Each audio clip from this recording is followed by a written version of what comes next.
नमस्कार, मेरा नाम नवीन है। जैसे कि 2 दिन पहले नाबालिग गैंग रेप का केस हुआ था चंपावत में। मैं उसके बारे में कुछ बताना चाहता हूँ, जिस पे मैंने एसपी साहब को कुछ फाइल लिख के भेजी थी। एक्चुअली मेरी काफ़ी दिनों से बात नहीं हो रही थी मेरे चाचा से और ना ही संजना से, तो मैं घबरा गया था, काफ़ी टेंशन में था और मैंने लगातार कॉल किया। काफ़ी बार कॉल नहीं मिला, उनका फ़ोन स्विच ऑफ आ रहा था।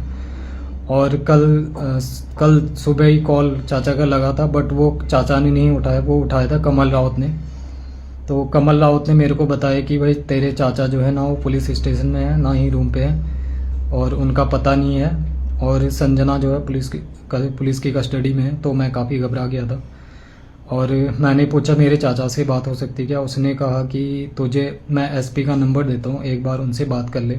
तो उसने मेरे को नंबर दिया, तो मैंने 2-3 बार उनको कॉल किया पर उन्होंने पिक नहीं किया। फिर कमल रावत ने मेरे को कहा कि तू एक काम कर, वीडियो क्लिप बना के भेज दे। तो मैंने वो भेजी नहीं। फिर कमल रावत का दोबारा कॉल आया, तो उसने कहा एक काम कर, तू लिख के भेज दे फाइल और मेरे को भेज दे। मैंने कहा चलो ठीक है, अगर बात हो जाएगी मैं भेज देता हूँ। उसने मेरे को एक लिख के भेजा व्हाट्सएप पे, मैंने उसके हिसाब से लिख के भेज दिया था एसपी साहब को। फिर भी वहाँ से कोई रिस्पॉन्स नहीं आया था। फिर भी मैंने दोबारा कॉल ट्राई किया एसपी साहब को, फिर भी पिक नहीं किया। फिर कमल रावत का दोबारा एक मैसेज आया कि उनका जो है, उनको दबाव कराया जा रहा है कॉम्प्रोमाइज़ करने के लिए कुछ पैसे दे के।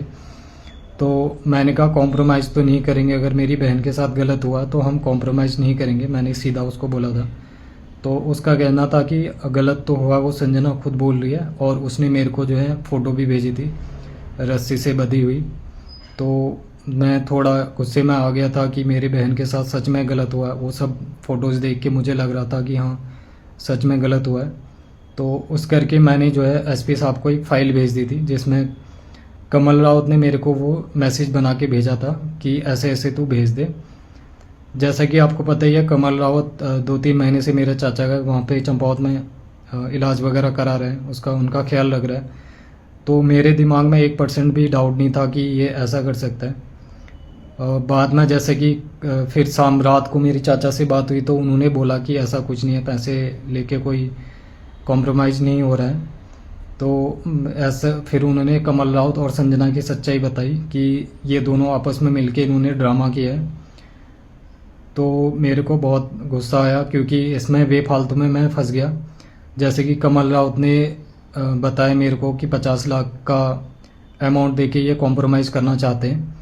तो वो मैंने एसपी साहब को भेज दिया था ताकि मेरी बहन को न्याय मिले, ना कि कॉम्प्रोमाइज़ हो। तो उस चक्कर में मैंने वो फाइल भेज दी थी। पर जब मेरे को सुनने में आया कि ये इन दोनों का नाटक था, तो मैं हैरान रह गया। तो मैं अभी बस एक ही बात करना चाहता हूँ, मैं माफ़ी मांगना चाहता हूँ जिन पे मैंने बिना कोई जांच करे, बिना पता करे ब्लेम लगाए कि वो 50 लाख पे कॉम्प्रोमाइज़ करना चाहते हैं। और पुलिस अध्यक्ष से भी माफ़ी मांगना चाहता हूँ और जनता से माफ़ी मांगना चाहता हूँ कि मैंने बिना सोचे समझे, बिना बात करे ये सब बोल दिया था। अगर मेरे चाचा से पहले ही बात होगी होती तो ये सब नहीं होता। तो ये कमल रावत ने मेरे को जो है मैसेज भेजे थे कि ऐसा ऐसा लिख, तो मैंने उसके बिहाफ पे ही भेजा था। मैंने सोचा शायद मेरे ये सब भेजने से मेरे चाचा से बात हो जाएगी, तो मैं उनसे बात करके पता कर लूँगा आखिर मामला क्या है।